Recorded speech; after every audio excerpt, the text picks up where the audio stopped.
میں نے جو اچھائی دوسرے کے ساتھ کی تھی وہ کس کے لیے کی تھی؟ اللہ جل جلالہ کے لیے ہے. وہ میرا مقصد حاصل ہو گیا. ہمیں نہ بدلہ چاہیے نہ شکریہ چاہیے. لا نريد منکم جزاء ولا شکورا. یہ ایسی تعلیم ہے قرآن و سنت کی کہ اگر اللہ تبارک و تعالی ہمیں آپ کو اس پر عمل کی توفیق دے دے, اللہ تعالیٰ عطا فرما دے, تو بے شمار جھگڑے اور آپس کے تنازعات اور آپس کی نفرتیں وہ محبت میں تبدیل ہو جائیں. ہمارا معاشرہ امن کا گہوارہ ہو جائے. یہ تعلیم جو رسول کریم سرورت عالم صلی اللہ علیہ وسلم نے عطا فرما دی ہے کہ جو کام کرو نیکی کا وہ اللہ کے لیے, نہ اس کا پروپیگنڈا کرنا ہے کہ بھائی ہم نے یہ فلاں کام کیا تھا, لوگوں کو پتہ چلے, لوگ تعریف کریں, اور نہ مخلوق کی ناراضی یا مخلوق کے قدر نہ کرنے کی وجہ سے آدمی کوئی کام چھوڑے. جو نیکی کا کام ہے وہ کرے, چاہے کوئی اس کی قدر کرتا ہے یا نہیں کرتا, شکریہ ادا کرتا ہے یا نہیں کرتا. یہ ہے عمل. انما الاعمال بالنیات, کہ تمام اعمال کا دار و مدار نیتوں پر ہے. ایک بزرگ تھے, ان کے زمانے میں ایک بہت بڑے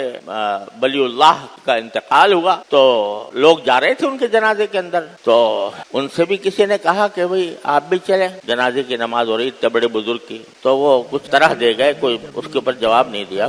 پھر کسی نے پوچھا کہ حضرت آپ کیوں نہیں گئے ان کے جنازے میں؟ اتنا بڑا جنازہ تھا, اتنے بڑی مخلوق تھی, سب ان کے معتقدین اور ان کے مریدین بھی تھے, اور ان کے جو معاصرین ہیں وہ بھی تھے, آپ کیوں نہیں گئے؟ تو جواب انہوں نے دیا کہ لم تحضرنی نیہ, مجھے اس وقت نیت صحیح نہیں ہوئی میری. یعنی جنازہ میں جانے کی نیت یہ ہونی چاہیے نا کہ بھئی جنازہ کا ثواب ہے, نماز جنازہ پڑھنے کا ثواب ہے. حدیث میں آیا ہے کہ اگر کوئی شخص نماز جنازہ پڑھے کسی کی تو اس کو ایک قیرات اجر ملتا ہے, اور قیرات کتنا؟ احد کے پہاڑ جتنا, اتنا ثواب ہے نماز جنازہ پڑھنے کا.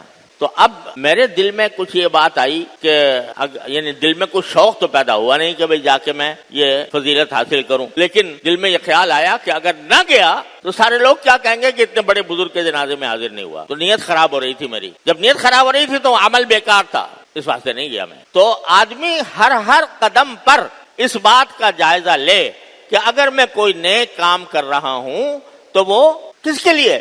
اللہ جل جلالہ کو راضی کرنے کے لیے. تو انما الاعمال بالنیات, چھوٹے چھوٹے کام بھی وہ عبادت بن جائیں گے, چھوٹے چھوٹے کاموں پر بھی ثواب ملے گا. کسی کو آپ ہدیہ دے رہے ہو, کسی کی عیادت کر رہے ہو, کسی کی مدد کر رہے ہو, کسی کے ساتھ کوئی تسلی کی بات کر رہے ہو, یہ ساری باتیں اس وقت اجر کا سبب بنیں گی جب وہ اللہ کے لیے ہوں, اور اس میں انتظار نہ ہو اس بات کا کہ دوسرا مجھے اس کا بدلہ دے گا یا شکریہ ادا کرے گا.